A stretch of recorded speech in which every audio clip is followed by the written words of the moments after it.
Bonjour à tous et bienvenue sur Procédure Online, votre chaîne YouTube qui vous accompagne sur vos procédures pour venir étudier en France. Nous nous retrouvons une fois de plus aujourd'hui pour continuer notre série de vidéos, notre série de tutoriels sur la procédure Campus France.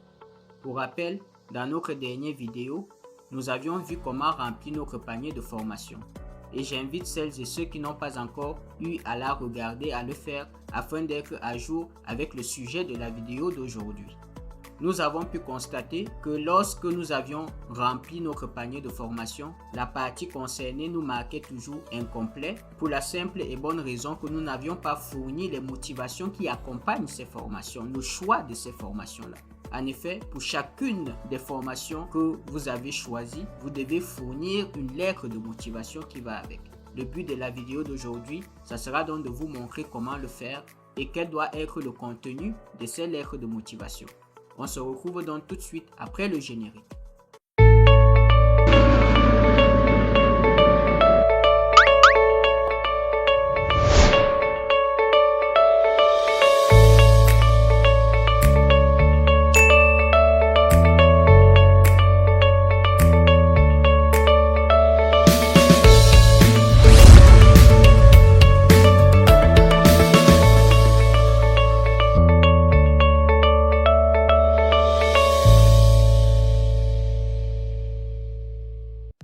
Comme nous l'avions annoncé, le but de la vidéo d'aujourd'hui, ça sera de répondre à la question de savoir quel doit être le contenu d'une lettre de motivation.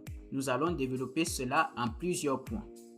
La première chose, le premier point, lorsque nous rédigeons une lettre de motivation et qui doit apparaître, c'est de mettre en avant votre parcours académique. Où est-ce que vous en êtes aujourd'hui avec votre parcours académique? Qu'est-ce que j'entends par où en êtes-vous dans votre parcours académique aujourd'hui? Il s'agira de présenter votre formation actuelle. Vous êtes à quel niveau? Vous faites quelle spécialité actuellement? Et les études que vous souhaitez suivre. Généralement, les études que vous souhaitez suivre, c'est la formation que vous avez choisie dans votre panier de formation. Les deux premiers points, ils sont généralement faits dans le même paragraphe. Ça peut donner un paragraphe comme ceci, par exemple. Actuellement, en licence 3 informatique spécialité ingénierie des systèmes d'information, je souhaite continuer mes études en master 1 MIAGE. C'est un exemple. Et enfin, il faudra nous présenter les connaissances que vous avez acquises durant votre parcours. Et il faut que cela fasse un lien avec votre orientation académique. Durant vos études, vous avez eu à acquérir des compétences théoriques ou pratiques et il faut faire un lien avec votre orientation académique. Qu'est-ce que vous avez appris là-bas qui a influencé votre choix académique, votre parcours académique? Après cela, l'autre question à laquelle il faut répondre, notre deuxième point principal, c'est pourquoi vous avez choisi cette université. Il s'agit ici de motiver le choix de l'université à laquelle vous êtes candidat, ainsi que celui de la formation qu'elle donne en son sein.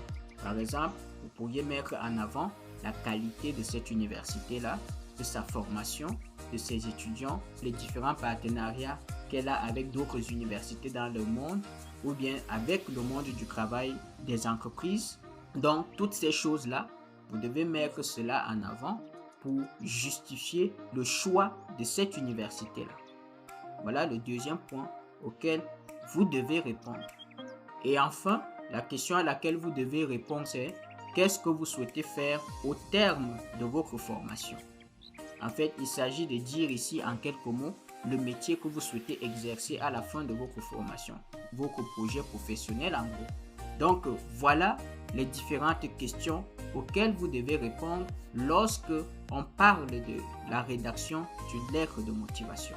Sans plus tarder, nous allons partir sur notre espace études en France, Campus France, pour voir où est-ce qu'on doit renseigner notre lettre de motivation. Donc là, je suis sur mon compte études en France. Vous voyez, la dernière fois, nous avions choisi 6 formations. Et vous voyez ici, c'est marqué incomplet, manque de motivation. C'est ce que nous avions vu la dernière fois. Et nous allons pouvoir saisir nos motivations. Pour cela, il suffit de cliquer sur le bouton rédiger mes motivations. Donc après avoir cliqué, vous allez arriver sur cet espace je rédige mes motivations. Vous descendez, vous allez retrouver la liste de vos demandes de formation et pour lesquelles vous devez rédiger vos motivations. Alors, pour rédiger la motivation pour une université précise, pour une formation précise, il suffit tout simplement de la sélectionner. Vous descendez, vous avez un bouton ici qui s'appelle Nouvelle motivation. Vous cliquez dessus. Et là, vous devez donner un titre à votre motivation, à votre lettre de motivation, autant pour moi. Voilà. Et ici, on vous rappelle de quelle formation il s'agit. Et là, vous pouvez remarquer que vous êtes limité, et il faut faire très attention à cela, vous êtes limité à 2500 caractères. Donc, je vais écrire un exemple.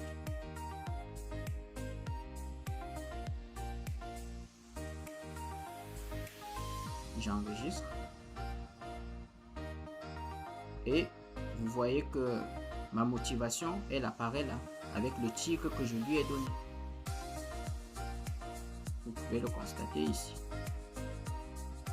Donc, vous devez faire cela pour chacune des universités. Pour chacune des formations, vous devez faire ce que je viens de faire.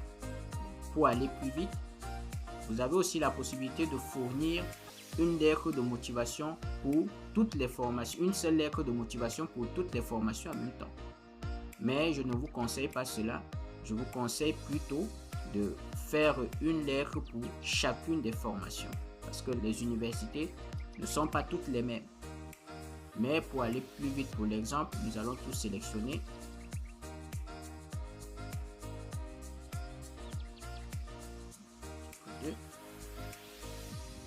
Et enfin.